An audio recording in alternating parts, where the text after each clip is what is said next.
안녕하십니까. KTV 시청자 여러분, 새해 복 많이 받으십시오. 중국 식당이나 가정을 가보면 특이하게도 복자를 거꾸로 벽에 붙여놓은 모습을 많이 보실 수 있으실 겁니다. 이는 중국어로 거꾸로를 뜻하는 따오와 온다라는 뜻의 따오가 발음이 같기 때문이라고 합니다. 즉, 복자를 거꾸로 적어 놓으면 복이 쏟아진다는 의미가 되고, 이를 기원하기 위해 크게 적어 거꾸로 걸어 놓는다고 합니다. 올 한 해 동안 시청자 여러분 가정에도 복이 쏟아지시기를 기원하면서 2014년 첫 주간 경제 동향을 시작하겠습니다. 먼저 루피아 환율은 지난 12월 27일 미 달러당 12,261 루피아까지 치솟은 후 소폭 하락하는 모습이 이어져 1월 2일에는 12,160 루피아로 마감했습니다. 하지만 장중에는 여전히 12,200 루피아를 넘는 모습을 보이고 있으며 당국의 조정 노력이 이어지고 있는 상황이라 볼 수 있겠습니다. 원화는 연말 수출업체의 달러 매도 물량 등이 쏟아지면서 지속적인 환율 하락, 즉 원화 강세가 이어졌고 12월 31일에는 미 달러당 1,045원으로 마쳤습니다. 새해 들어 1월 2일에는 미 달러당 1,050.5원으로 1,050원대를 넘어섰습니다. 100루피아당 원화는 8.6원대를 지속하며 소폭 변동하는 모습을 보였습니다. 인도네시아 10년물 국채는 지난 12월 30일 8.60%로 장을 마친 후 신년 첫 거래일인 1월 2일에는 8.53%로 소폭 하락하는 모습을 보였습니다.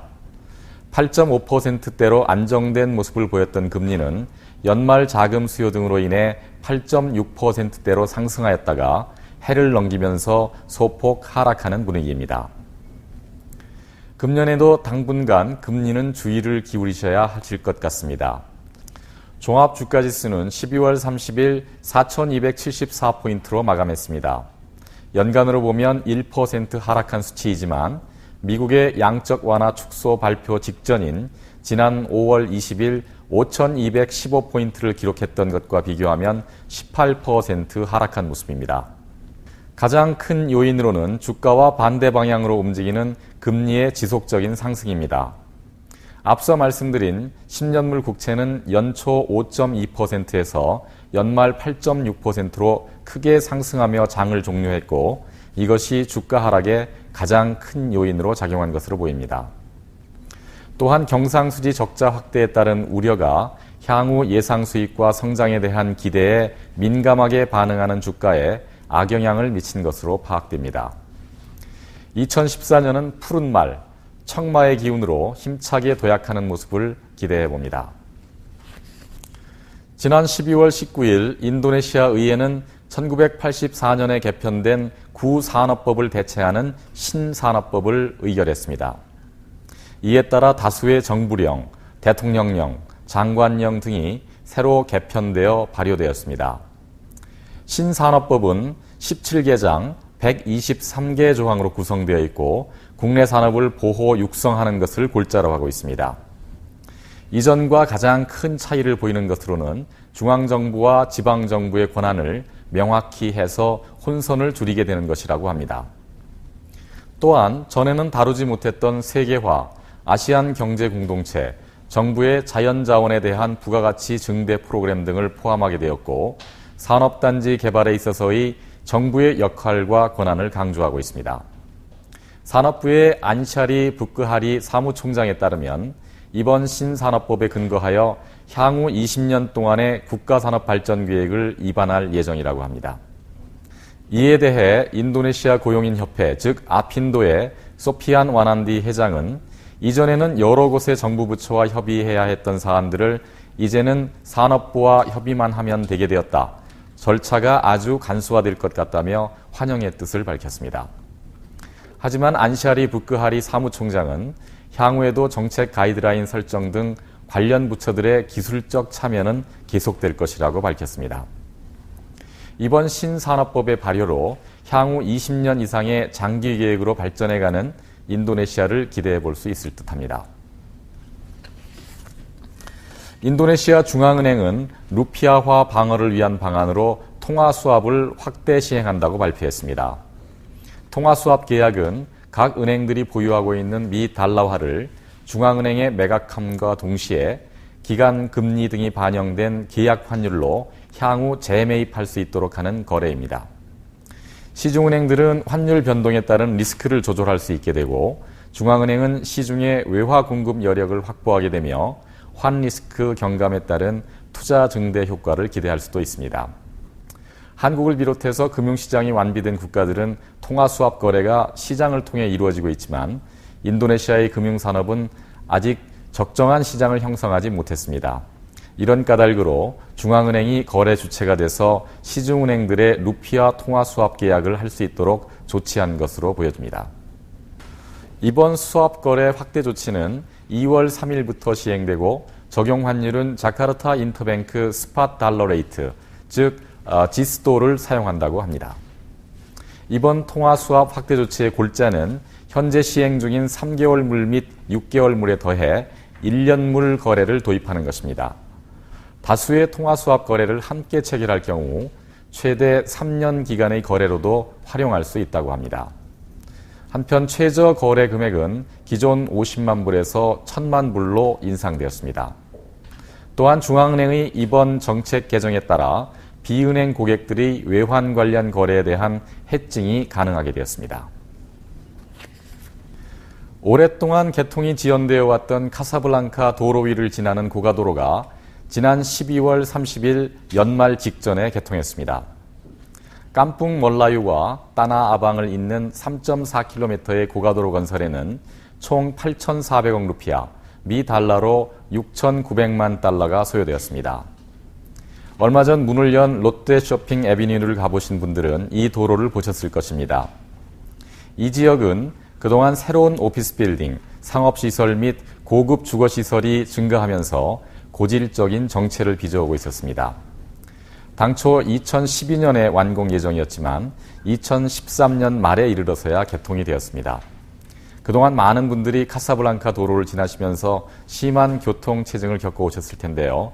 이 고가도로의 개통으로 조금은 더 쾌적한 도시 생활이 되실 듯합니다. 아제주에서는 2013년 한 해 동안 1,034명의 유아가 사망해 전년 대비 5%의 증가율을 보였다고 합니다. 그러나 사망자 수 증가 소식보다 더욱 충격적인 것은 유아 사망의 45%가 질병이 아닌 영양 결핍에 의한 것이라는 점입니다.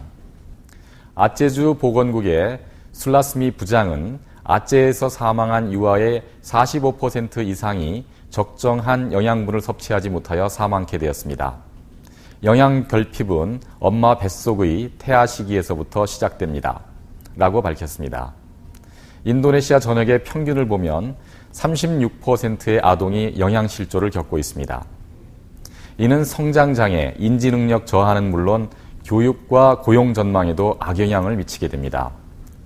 연구자료에 따르면 성장장애를 겪을 경우 그렇지 않은 사람보다 평생 20% 정도 적은 수입을 올리게 된다고 합니다. 동남아 최대 인구를 가진 인도네시아는 경제 성장과 발전을 위해 많은 정책들을 펼치고 있는데요. 이런 유아 사망률 관련 수치들은 확연히 감소시킬 수 있는 정책이 우선순위에서 상위에 올라설 수 있게 되기를 기대해 봅니다. 자카르타의 교통정체, 누구나 즐겁을 하는 대상인 것 같습니다. 그런데 극심한 교통정체가 긍정적인 결과를 만들기도 하는 것 같습니다. 바로 교통사고 감소인데요. 지난 12월 27일까지 집계된 2013년 한 해 동안의 교통사고는 6,360건에 사망자는 668명에 이르렀습니다. 이는 전년도의 8,020건, 사망자 수 912명 대비 사고 건수로는 21%, 사망자 수로는 27% 감소한 수치입니다. 하지만 피해액으로는 233억 루피아로 전년 218억 루피아 대비 6.9% 증가했습니다. 최근의 주요 교통사고로는 지난 12월 9일 휘발유를 싣고 가던 탱크로리와 통근 열차의 충돌로 7명이 사망하고 90여 명이 부상을 당한 사건과 록 가수 아마드 다니의 13살 난 아들이 9월 8일 새벽 시속 176km로 달리다 중앙분리대와 충돌하여 7명이 사망한 사건을 들 수 있을 것 같습니다. 또한 가장 빈번한 교통사고는 오토바이와 관련한 것이라고 하는데 작년 한 해 동안 오토바이 관련 교통사고로 28명이 사망하고 82명이 중상을 입었습니다. 하지만 교통사고를 줄이기 위해 교통정체를 감수할 수는 없을 듯합니다.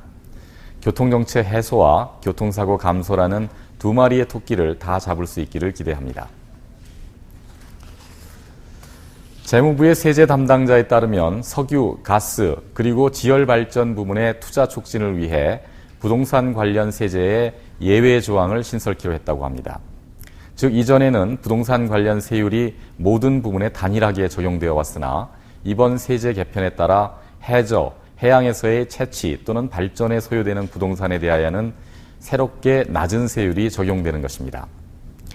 이는 지상에서 석유나 석탄을 채취하는 업체들로 하여금 해양으로 진출하도록 유인을 제공하기 위한 목적으로 신설된 규정으로 그동안 관련 업체들이 꾸준히 요구해온 사항입니다. 작년 최소 15개 심해 개발 업체들이 납부한 부동산 관련 세금이 업체별로 400억 루피아에서 900억 루피아였다고 합니다. 모쪼록 많은 투자 위험을 감수해야 하는 에너지 개발 업체들에게 이번 세제 개편이 좋은 투자 요인이 될 수 있기를 바랍니다.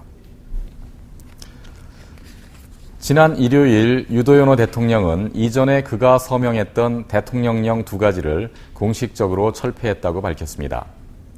그중 하나는 장관을 비롯한 고위공직자들이 해외에서 의료 서비스를 받을 수 있도록 한 것이었습니다. 이는 새로운 의료보장 시스템이 1월 1일 발효되기 때문에 더 이상 기존 대통령령이 필요하지 않게 되었다는 것이 공식적인 이유입니다. 하지만 국민의 세금으로 해외에서 의료 서비스를 받는 것에 대한 국민의 원성이 실제 더 큰 이유라는 데에는 이견이 없는 듯합니다. 2014년이 시작되면서 4월에 있을 총선과 7월로 예정된 대선은 향후 5년 또는 그 이상의 기간 동안 인도네시아의 운명을 가르는 분수령이 될 것이라고들 예상하고 있습니다. 부디 국민의 바램을 정책으로 피워낼 수 있는 지혜롭고 용기 있는 지도자들이 선출되기를 기대해 봅니다. 지금까지 시청해 주신 여러분 감사합니다. 새해 복 많이 받으십시오.